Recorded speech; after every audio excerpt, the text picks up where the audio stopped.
예산관리국이요, 오늘 정부 기기에서 틱톡을 다운로드하는 것을 금지했던 기존 조치를 해제한다고 발표했습니다. 중국 기업 바이트댄스가 소유했던 이 틱톡, 소셜미디어 앱이죠. 잠재적인 보안 위협으로 인해서 오랫동안 논란의 대상이 되어 왔습니다. 틱톡의 회원으로 가입을 하고 사용을 할 경우에 그 사용자의 정보들이 중국 공산당한테 넘겨질 수 있다는 그러한 논란이 제기가 됐던 것이었고, 그것이 기술적으로 사실 가능하다라는 이야기가 나왔었고요.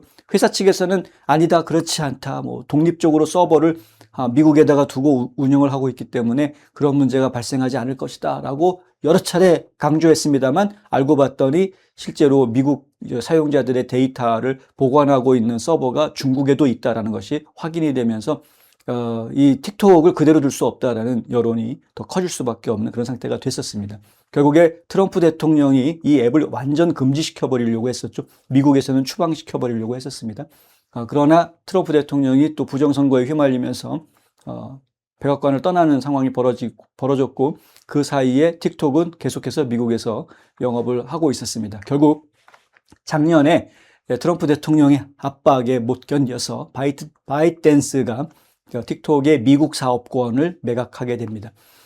러스 보트 예산관리국장은 메모를 하다를 했는데요. 그게 이 메모입니다. 이 메모에 보면은 2026년 7월 17일 발표된 법률자문실의 의견에 따라서 틱톡은 더 이상 정부 기기 내의 틱톡 금지법의 적용 대상인 해당 애플리케이션에 해당하지 않는다라고 써놨습니다.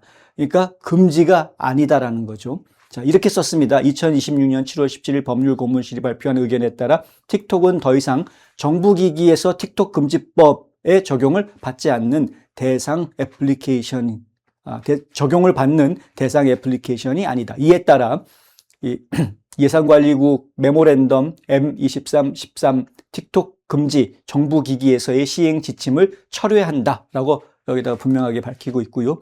틱톡은 정부 기기에서 사용할 수 있다라고 덧붙이고 있습니다. 이 인기 있는 소셜미디어 앱은 짧은 동영상에 중점을 두고 있죠. 특히 Z세대 사이에서, G세대라고 합니다. G세대 사이에서 큰 인기를 끌고 있습니다. 일부 의원들은 젊은 유권자들에게 다가가기 위해서 이 앱을 적극적으로 활용하기도 했고요. 실제로 베론, 트럼프 대통령의 막내 아들이 트럼프 대통령 선거 캠프에 추천을 해서 트럼프 대통령이 2024년 대선 캠페인을 할 때도 틱톡을 적극적으로 활용하는 모습을 보기도 했습니다. 틱톡의 미국 사업권은 2026년 1월 22일 오라클, 그러니까 지금 레리 앨리슨 회장이 이끌고 있는 오라클을 비롯한 미국 중심의 대형 투자사 컨소시엄의 매각 합의가 최종 승인됐습니다. 이를 통해서 미국 내 자산과 운영권을 이전받는 이른바 틱톡 미국 데이터 보안 합작 벤처가 공식 출범을 하게 됐습니다. 약 110억 달러 규모로 추산되는 거래를 통해서 틱톡의 미국 사업은 오라클이 미국 사용자 데이터 보호 및 추천 알고리즘 검증 운영을 총괄하게 되고요. 지분 15%를 갖게 됐습니다. 또 미국의 글로벌 기술 전문 사모펀드의 운영사인 실버레이크가 지분 15%를 인수했고요. 아랍에미리트의 국영 인공지능 전문 투자사인 MGX가 또 지분 15%를 소유합니다. 그 외에도 델 컴퓨터의 창업자인 마이클 델의 패밀리 오피스, 그다음에 서스퀘어나 드래고니어 등 컨소시엄 주주로 참여한 기업들이 더 있습니다.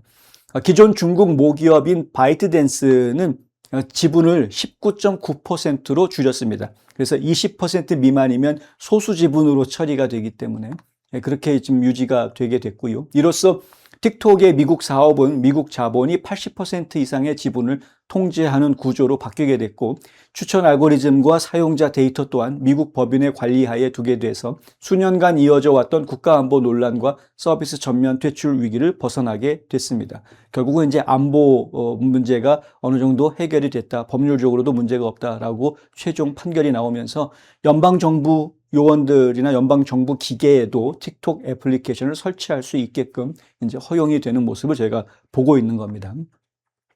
이제 세상이 이렇게 바뀌어가고 있습니다. 자, 틱톡은 그래서 이제 좀 써도 상관이 없다, 이렇게 미국에서는 이야기해 드릴 수 있습니다. 한국에서는 안 되는 거고요. 네. 그런데, 다른 애플리케이션들, 예를 들면 테무라든가 알리바바라든가 이런 다른 중국 기업들이 만든 애플리케이션들은 저희는 절대 사용하지 마시라고 권해드리고 있습니다. 틱톡이 받았던 의혹과 똑같은 의혹을 받을 수밖에 없습니다. 중국 기업은 중국 보안법에 따라서 중국 공산당이 언제든 요구하면 중국 기업이 가지고 있는 정보를 내놔야 됩니다. 근데 그것이 미국의 현실법을 어기는 상황이어도 중국 내에서는 어쩔 수가 없는 겁니다. 그러니까 미국 시민들의 개인정보들을 중국 공산당이 뭐 테무라든가 알리바바라든가 이런 회사한테 내놔라고 하면 내놓을 수밖에 없는 것이 현실입니다. 그게 중국의 법입니다.